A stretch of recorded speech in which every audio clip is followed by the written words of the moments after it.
A 13-year-old girl was gone for nearly 2 years before anyone officially reported her missing. Not 2 days, not 2 weeks, 2 years. And when police finally started asking questions, the people who were supposed to protect her already had a story ready. Erica Parsons had gone to live with her grandmother in Asheville. There was just one problem. Investigators could not verify that story, and the deeper they dug, the worse it got. By the end of this case, police would uncover a fake grandmother story, years of government fraud, testimony about starvation and torture inside the home, skeletal remains in a shallow grave across state lines, and guilty pleas from both adoptive parents in Erica's death. Stay with me, because this is not just the story of a missing child. It is the story of how a girl could disappear inside her own home, long before she disappeared on paper. It is the story of adults who kept cashing checks in her name after she was gone.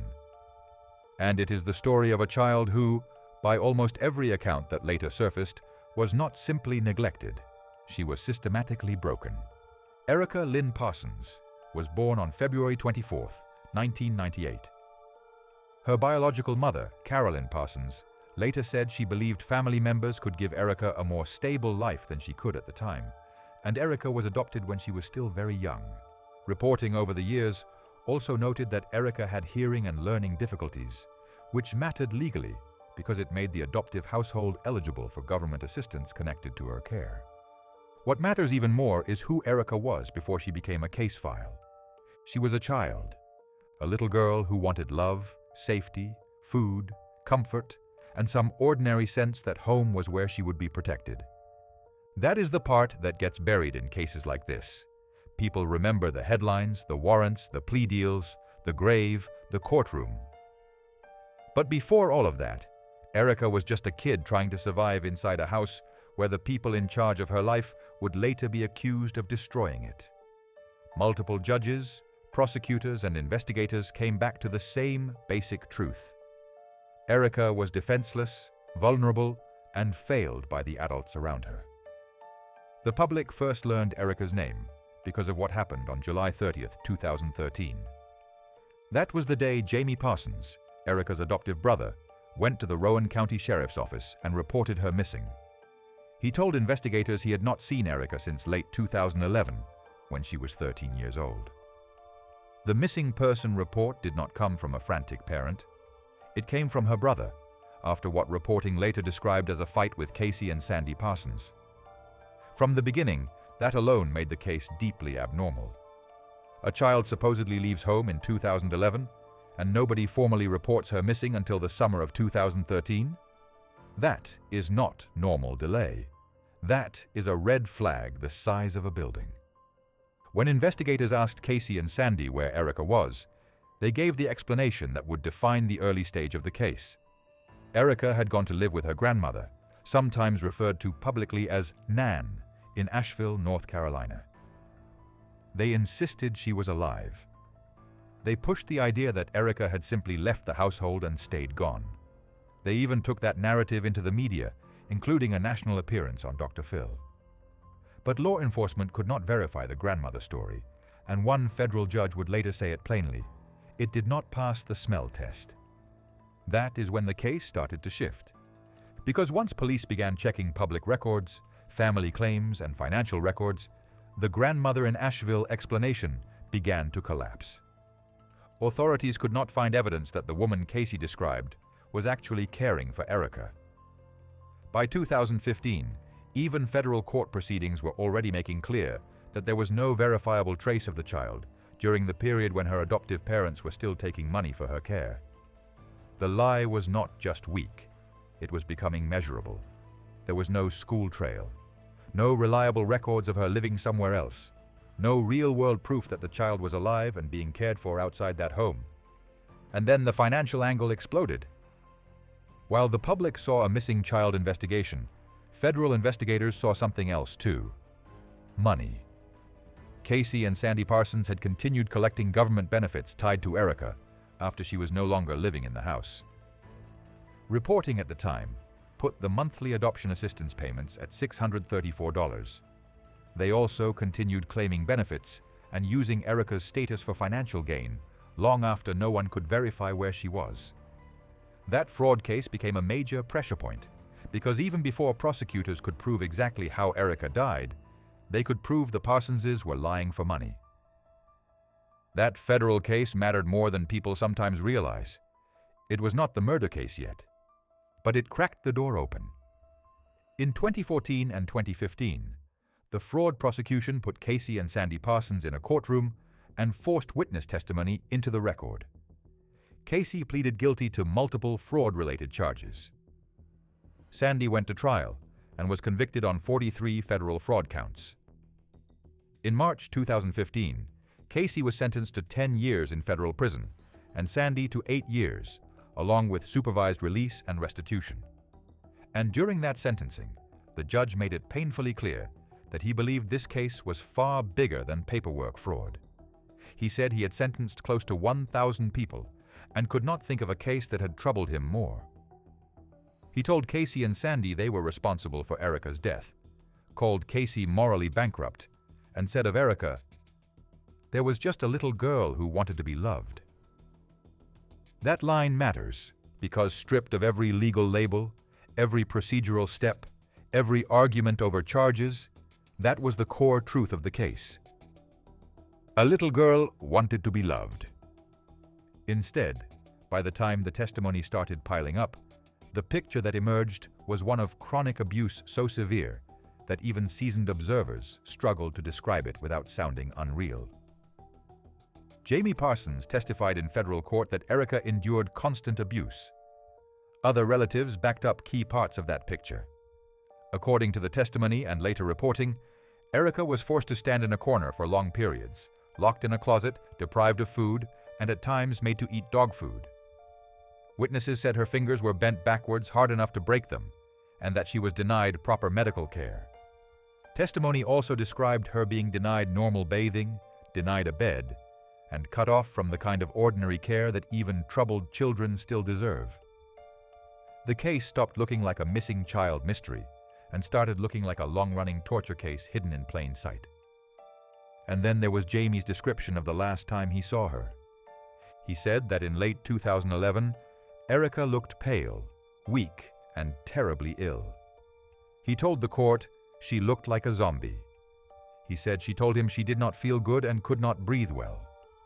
The next morning, according to his testimony, Casey and Sandy had been gone early, which he said was unusual. When they returned, Erica was gone. He remembered Sandy looking sick, like he might throw up, while Casey, in his words, looked normal. Then came the explanation. Erica had gone to her grandmother's house. That was the story, and for a long time that was all anyone outside the house had. Think about that for a second. A child looks gravely unwell. She says she cannot breathe. By the next day she is gone, and the adults in charge do not report a medical emergency. They do not report a runaway. They do not report a disappearance. They report nothing. Instead, years pass.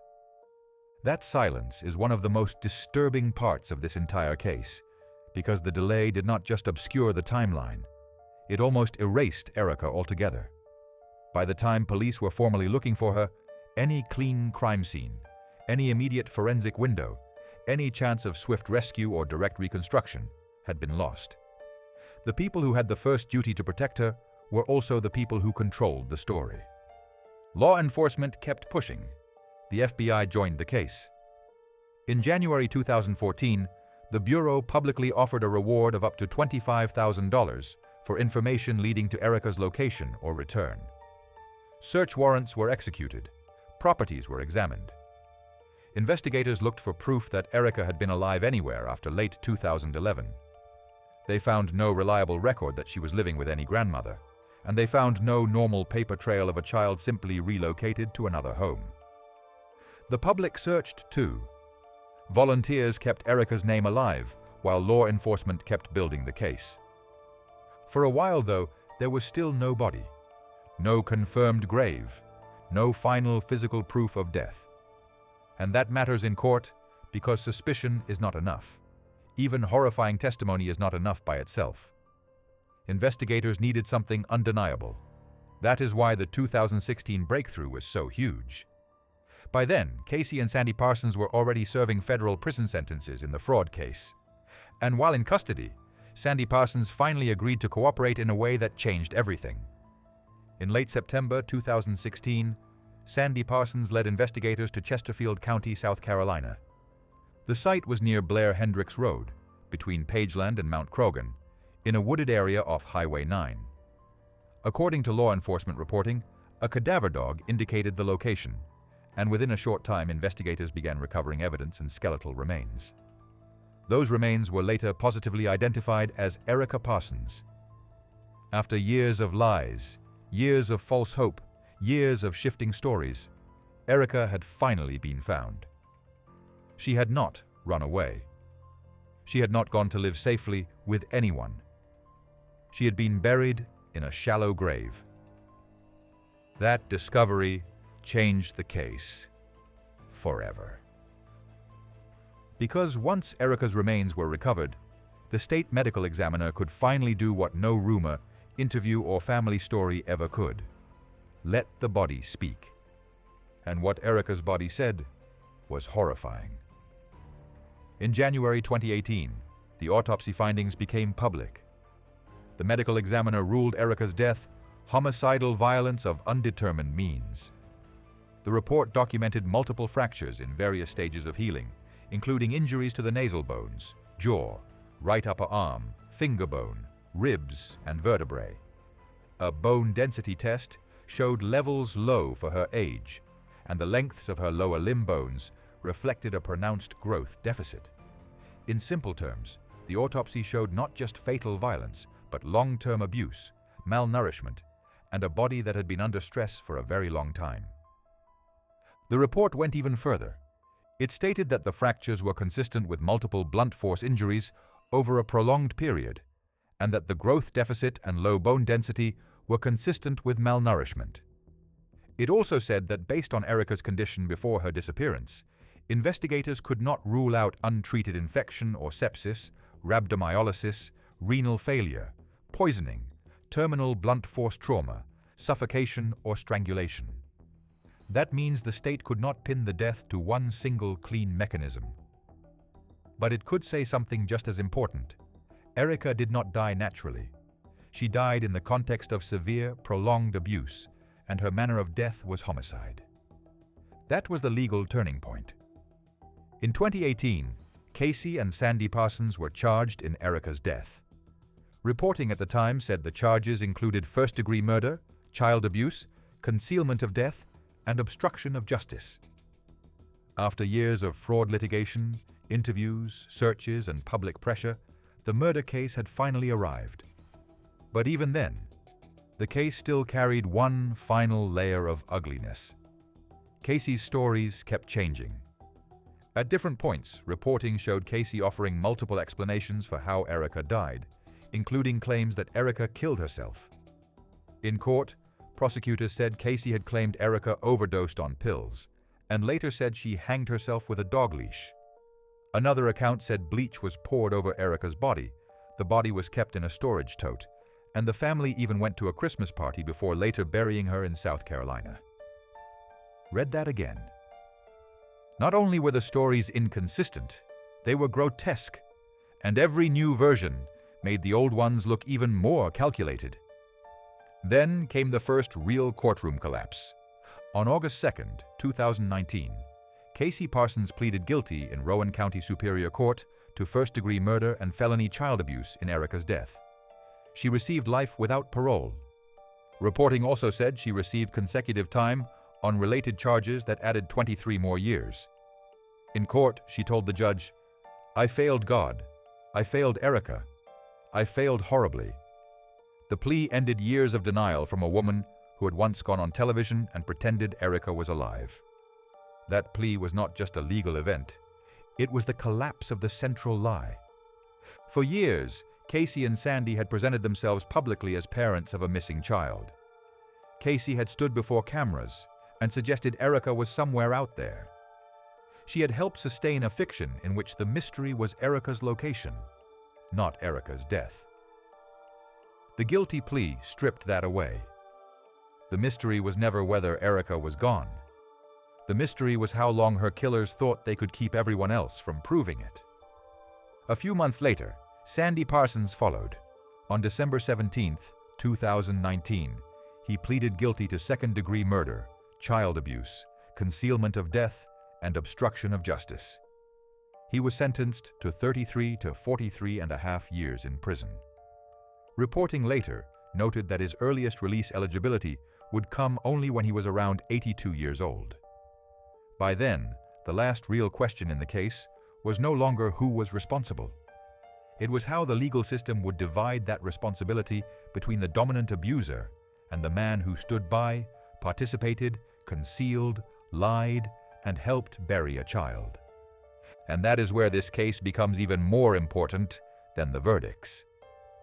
Because Erica Parsons was not killed by one brief burst of violence that nobody could have predicted. This case unfolded over years. That is what makes it so hard to sit with. There were warning signs. There were family concerns. There were earlier interventions. There were signs on Erica's body. There were reports of isolation, punishment, and deprivation. There were chances, maybe imperfect chances, maybe incomplete chances, but chances to remove her from that environment and keep her safe. And still, she ended up dead and buried across state lines. That is also why the fraud chapter of this case matters so much, because it reveals something cold and ugly about motive and concealment. The Parsonses were not just hiding abuse, they were still collecting money connected to Erica after she was gone. Federal records and reporting showed they were receiving adoption assistance checks and other financial benefits in her name, even though by then, investigators believed she was already dead. The child was gone, but the money kept coming. And that financial paper trail became one of the few clean prosecutable paths investigators had, while the homicide case was still trapped behind lies and missing physical evidence. There is another layer here that makes the case especially haunting. Erica was not merely missing. She was disappearing socially before she disappeared physically. That is what chronic abuse does in some homes. It isolates the target child until the child stops existing in the ordinary rhythms that make people notice someone is gone. No clean school trail, no regular community visibility, no stable circle of outside adults seeing that child every day. When Jamie finally reported her missing, Erica had already been gone from public view long enough for the lie to settle in. That is how a child vanishes in plain sight. And even after the convictions, the pain of this case did not end cleanly. There was no trial in the classic sense where a jury heard every last detail and then delivered a dramatic verdict after weeks of testimony. The guilty pleas closed the legal question faster than that, but they did not close the emotional one. They did not answer every detail about Erica's final hours. They did not undo the years of abuse described by relatives and supported by the autopsy. And they did not erase the fact that Erica spent her short life wanting the most ordinary thing in the world, to be treated like a child who mattered. That is why the strongest line in this whole case may still be the one spoken by the federal judge years before the murder pleas were entered. There was just a little girl who wanted to be loved. That is Erica, not the fake Asheville story, not the fraud counts, not the Dr. Phil appearance, not the courtroom performances, not even the grave in South Carolina. Erica was a child who wanted love and got cruelty, a child who wanted care and got control, a child who wanted protection and got the opposite from the very people legally responsible for giving it to her. And once you understand that, the case stops being just another headline about an adopted girl who went missing in North Carolina. It becomes what it really was, a prolonged collapse of family, protection, and truth. So when people remember Erica Parsons, they should remember more than the shallow grave and the guilty pleas. They should remember how long she was invisible before anyone forced the world to look. They should remember that it took a brother finally speaking up, a federal fraud case, years of investigation, a buried body, an autopsy, and 2 guilty pleas to get even partial justice. And they should remember that partial justice is still not the same thing as having been saved in time. Because the real tragedy here is not only that Erica died, it is that she suffered for so long before she did. It is that the people around her had years to tell the truth and chose lies instead. It is that systems meant to protect children were not strong enough, fast enough, or skeptical enough to stop what was happening behind that door. And it is that a girl who should have been growing, laughing, learning, and being loved was instead reduced to evidence, testimony, and a grave marker before the law finally caught up. The case is closed. The killers pleaded guilty. The sentences are in place. But that is not the same as resolution. Not really. Because there are some cases where the verdict answers the legal question, but never touches the human one. This is one of them. Erica Parsons should have had a bedroom. She should have had food. She should have had school mornings, birthdays, safe adults, and a future. Instead, she became a warning.